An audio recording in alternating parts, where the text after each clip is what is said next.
You can see it? Great. So should I start? Yeah. All right. I know lunch is after you, right? So I don't want to keep people from the hopefully healthy food that is following up. So it's a pleasure to speak. I've never been to Serbia, but as you will see, I'll talk a bit about Montenegro, and I felt very close. I really wanted to come by Belgrade, and I will at some point. So I'll talk about this major initiative to coordinate, to create drugs in a faster, cheaper way, using full stack DeSci, so from super early stage discovery, academic research, bring it into something that can be patented and spun out into companies, and then also doing the clinical trials, and especially all culminating into, hey, let's all come together into a sort of Los Alamos style city. They coordinated to create a moonshot, even though also it was centralized or run by the military with government funding. I think I'm not president of the U.S., so I can't declare aging a disease and say let's dedicate some percentage of our GDP and make Los Alamos City, bring all the researchers and all the people there and do this at warp speed like with COVID. But I think as a community we can come together and decentralize science and create something like this. And everyone says health is the most important thing. But I think most young people don't really think about the generation that will come of age. I was diagnosed with a rare disease when I was a kid. I spent a lot of time in hospitals, surgeries, and so on. So I'm kind of present to this idea of frailty, and I wouldn't want to degenerate even more as I age. So that's a really important thing to me, and I think more people should be aware and invest now, not think about it when it's too late and you're already old. We need to start working and coordinating at a major level now, so that we have these therapies available later to keep us healthy. When humans coordinate to achieve amazing things, right, like going to the moon, I think we should do the same for aging. And it's a really nice parallel between crypto and longevity. So there's this new paradigm here. Instead of managing symptoms, like the usual medical industry, when they kind of have this vestigial way from infectious disease, you get some symptoms, and then let's cure that. Or given that chronic diseases, especially of aging, can't really be cured like that by managing symptoms, we end up keeping people in a poor state of health for longer, which is not what we want. What we want is to address the root cause and get the real grip on aging, and so therefore prevent and reverse age-related disease. A lot of people say aging is a part of life. I would say it's a coping mechanism. Everyone experiences the first time they think about that, and it's scary, and they put it out of their mind because natural. Something being natural doesn't mean it's good. Cancer is natural too. Cholera is natural. So instead of saying having all these concerns, we're going to cure aging. What are we going to do? We're going to have population. It's going to be only for the rich, or we'll have immortal dictators, all these things like that. It's like saying London was full of people, it was exploding population size, it was full of manure on the streets, very stinky. Instead of saying, let's bring back cholera to have less population in London and make it great again. So we don't say let's mix the water in the wells and the water in the sewage to bring back cholera. No, we say let's use technology and improve, clean up the streets, find other solutions. Just because nature gives us all these diseases doesn't mean we want it. So we need to use technology to check each one of the lists, and especially the same with aging. People used to gather around their children's deathbeds, just watching them being consumed by a bacterial disease. Imagine if we would choose now not to give people antibiotics. It would seem so barbaric. And lifespan has been expanding mostly due to immunization, antibiotics, sanitization. But I think looking back, in the future we will see this age of without anti-aging therapies as similarly barbaric as before we had antibiotics. When we were letting our wise elders be consumed by aging from the inside, I would like to see a world in which people are becoming wiser and compounding exponentially, being more effective instead of dying off, having them be hundreds of years old, maybe more, and they can remember their mistakes, have that wisdom, instead of everyone kind of being distracted by getting to work on time to get that retirement so that we have enough money to not be slowly growing frail or poor. Instead, if we didn't have aging, we could think about longer-term problems, right? We would think we're going to be on this planet hundreds of years from now. How would that affect climate change, AI safety, existential risks in general? What about cancer? If we cured all forms of cancer, how long would we increase lifespan? Well, actually, it would only be about 2 years increase. Because aging happens exponentially over all these diseases. Statistically, a third of you and us will die of cancer, a third of heart disease, and the rest will be lucky to choose some other cool diseases on this list. This disease incidence goes up exponentially with age. Even smoking, everyone knows it's bad for you. It increases chances of getting cancer by 10x. But aging from 20 to 70 increases your risk to get cancer by 1,000x. Right? So this is the real issue. So what would be the best way to die? You have a few choices because everyone gets frail eventually, right? So the current medicine, medical paradigm could sort of have us either die after a long time of suffering, but it's expected and it's best for your loved ones because they have the time to say goodbye and all this stuff, but it's also very expensive. There's no such thing as natural causes. Nobody just is healthy and then dies in their sleep unexpectedly while healthy. You have to be on a course of health to die. But this would be worse for your loved ones, by the way, if you just be completely healthy running marathons and all this stuff, and then just die in your sleep without anyone expecting it. And by the way, the fact that we're spending so much on sick care, 80% of healthcare spend in someone's lifetime is in the last year of life, mostly in a hospital bed. This is just super unsustainable economically.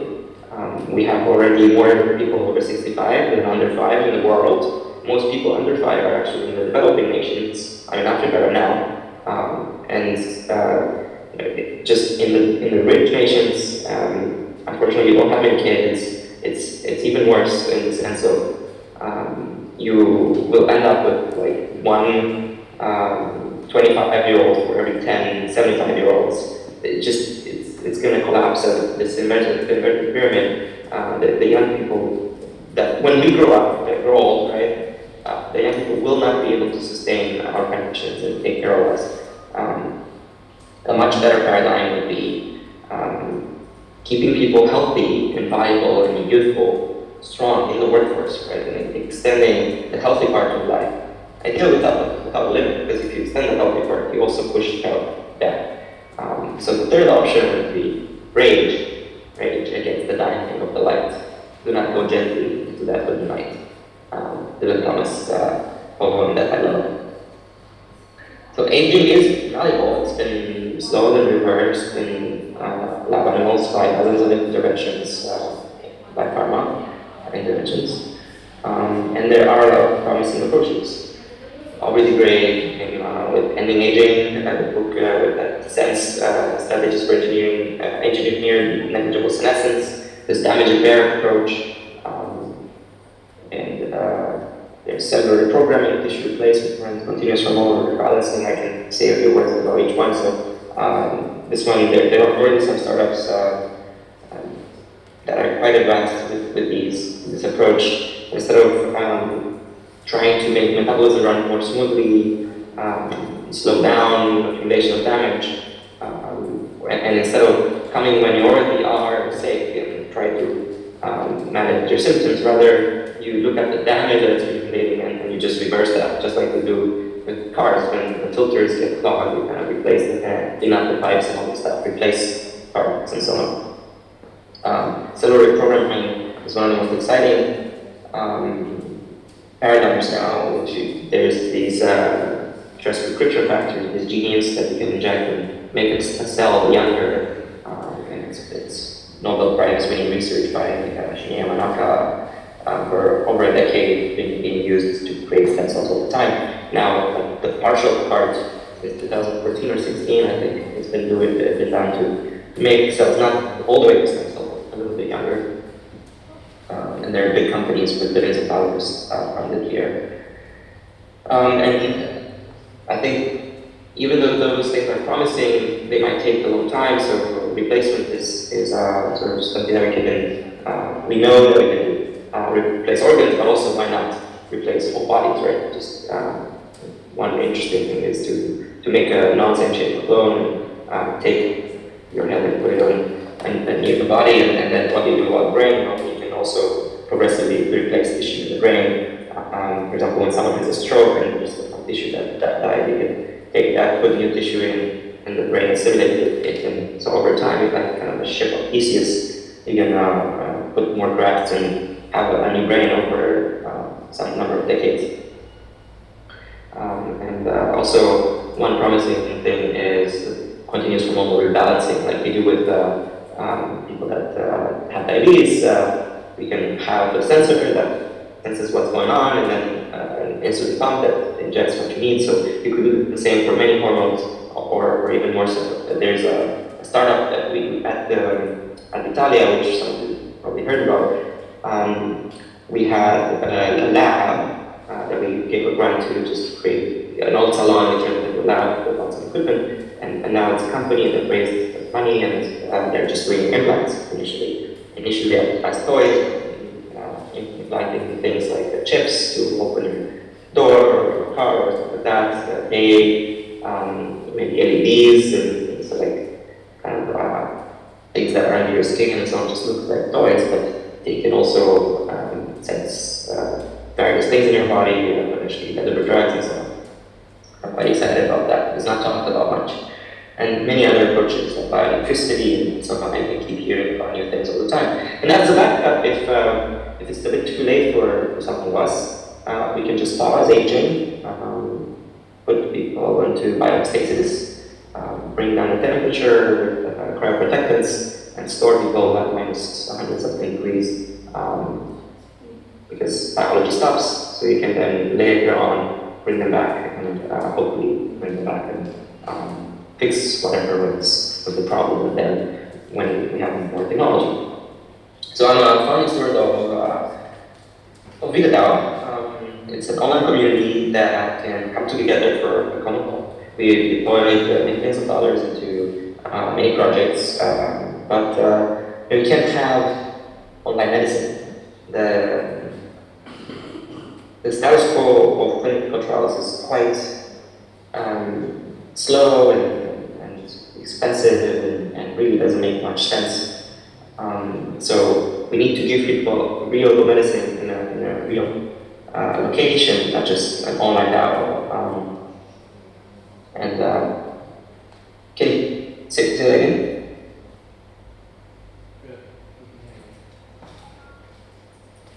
I couldn't hear you.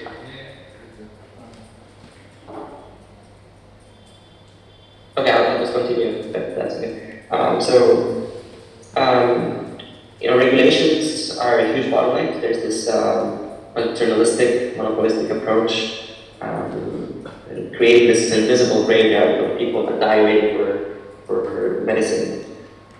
We need to exit the status quo because we need more balanced approach against that. You could say we should put the speed limit at 4 miles an hour because otherwise people will die. Well, that's just crazy, right? Because people will die on the way to the hospital, people will die but because we don't have enough economic growth and can't take care of everyone and so on. We need the balanced approach, right? We need to reform as like a main goal. I would say 80% of the effort should probably go towards reform. But we could also build a parallel and exit and hedge in case the reform doesn't work. Maybe I can hear you. I don't know if that was for me, but I could hear some voices. Yeah, I was thinking we can try in a sandbox the work in Margin, potentially incorporate what works. So there's this prohibitory approach that is the current status quo, where it says, look, you can't choose what to do with your body. You need to go through us, the one monopolistic, paternalistic regulator. A better approach we could try is a certificatory approach, where we say, like consumer reports, this car is good, this car is not so good, but you choose, right? So the same thing for journalists. Like Blueprint, for example, is kind of so Brian Johnson says, hey, I've taken this therapy, I've taken these supplements, I've done the research, here you go. And people choose for themselves if they want to do the same. The ideal would be to have multiple competing FDA type bodies, especially in the US and so on. And as a community, we have a lot of leverage. We can come together in physical space, we can self-govern, we can have autonomy, remove roadblocks to whatever we put our mind to, because the will of the people shall not be hindered by authoritarian urges.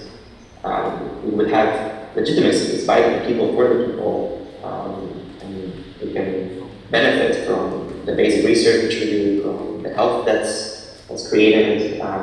Communities really, especially living together, can direct their efforts to help and benefit from that. I highly recommend watching the Dallas Buyers Club movie about the AIDS epidemic in the 80s and 90s, how their community kind of got together to create a sort of a DAO members club, where they were sourcing medicine that the FDA wasn't allowing them to get. There's one that the FDA approved 7 years later than Europe and Canada, and then they said, success, we approved this drug, and now 10,000 lives are being saved. Well, you just admitted that you waited 7 years longer than the other guys, so you just killed almost 100,000 people by waiting. So I think movies are really powerful to show an emotional story. I'm also the co-initiator of Jellyfish DAO, a community that, just like the other, instead of funding early stage research and making longevity biotech companies, it funds movie ideas and scripts and so on, and creates a new film houses and creates films and documentaries to hopefully convince the world with stories, not with rational arguments, because those don't really work. But I'm trying here to say some rational arguments. So, I would love to have us move at warp speed in drug development, not just for the COVID crisis, because Alzheimer's, cardiovascular disease, aging are crises. So what if we could make new drugs in 4 months instead of 10 years plus, on the order of $1 million instead of billions of dollars. New cities have been built before, like Los Alamos, to use science to fix the crisis. But how do you start a new city or a country? Well, Balaji Srivasan came with this new movement of starting these cloud countries' network state.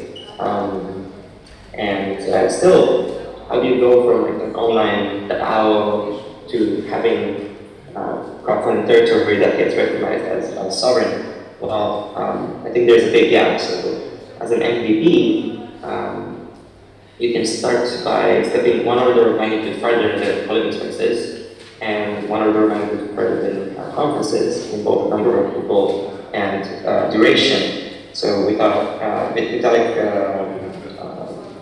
I got involved with Zalo, started by Vitalik. We gathered 300 people with diverse backgrounds for 2 months last year in Montenegro. We housed everyone in close proximity in a comfortable yet isolated location to explore how would a physical location look like. Then in January we started in the Caribbean island of Roatan, also with about a few hundred people, 500 people came, 200 at the peak. And we put together work with this focus for making that optional. A lot of entrepreneurs, artists, and scientists seeding a permanent city, society aligned around this one commandment to create a sandbox. And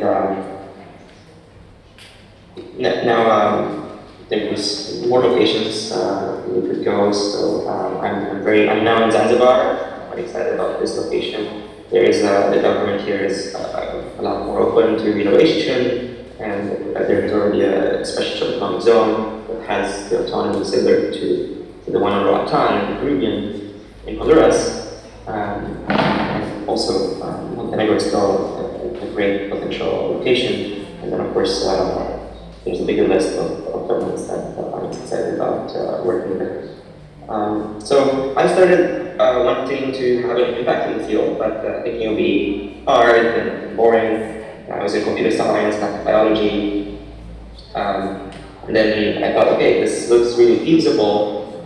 And then later on, I was thinking, I don't really want to be the last generation to die of aging. The difference of one day can be very significant.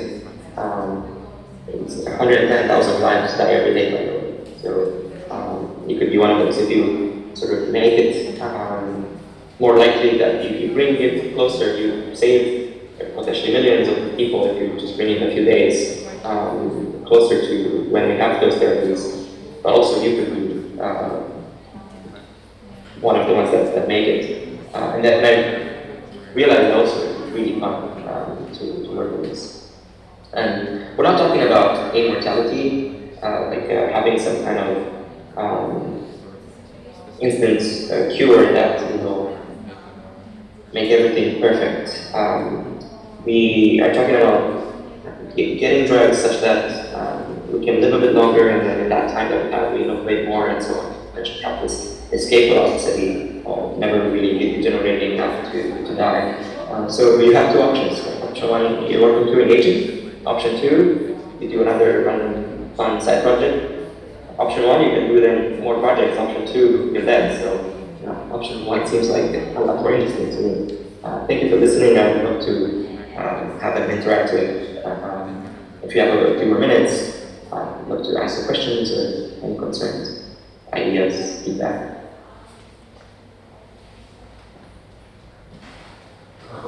Any questions for Laurence? I will write it to him on chat. So, he can hear us. Yes. How did you find the experience working with local state governments? Can you hear us? It's a bit hard to hear. Like a lot of echo. It seems like you're far from the mic. I think he's sending you a message. Yes. I'm sending you the message on Telegram. Now it's actually much better. I can hear you way better. So basically the question is that your experience in working with local governments for the networks. You need the context of networks. Yeah. So, well, the thing is, you kind of need the federal level, national governments, not just local, because usually medical regulations and so on are, so local governments usually are useful for construction, like AFU, because we want to bring a new Dubai, a new Singapore, right? In a new place and bring a lot of people, millions of people. So it's very important to be able to build fast, but it's not enough. We need medical regulations, which are usually at the national level. So also talking with the top level officials in these countries. And yeah, sometimes I've talked to some local governments that have more like a semi-autonomous, like Olympia, for example, has its own government, but still, they're the Spain government and EU as well that has medical regulations. So it's much better to go to really small countries that could benefit a lot from bringing a lot of talent and prosperity, such as Montenegro, maybe even Serbia, to reverse that brain drain and bring a lot of investment, share, of course, we share with the locals an upside, dividends directly to everyone, bringing a tier 1 hospital, and so on. So the pitch is pretty good. People seem to like it. Now, the problem is, of course, doing that kind of stuff. And politicians promise things. But we'll see if they actually happen. So here in Zanzibar, it happened. There's this Our World jurisdiction that I'm in, and it's pretty exciting. I hope we'll get another one, and or we'll potentially work on this one. And yeah, I'll have more to say about other countries as well.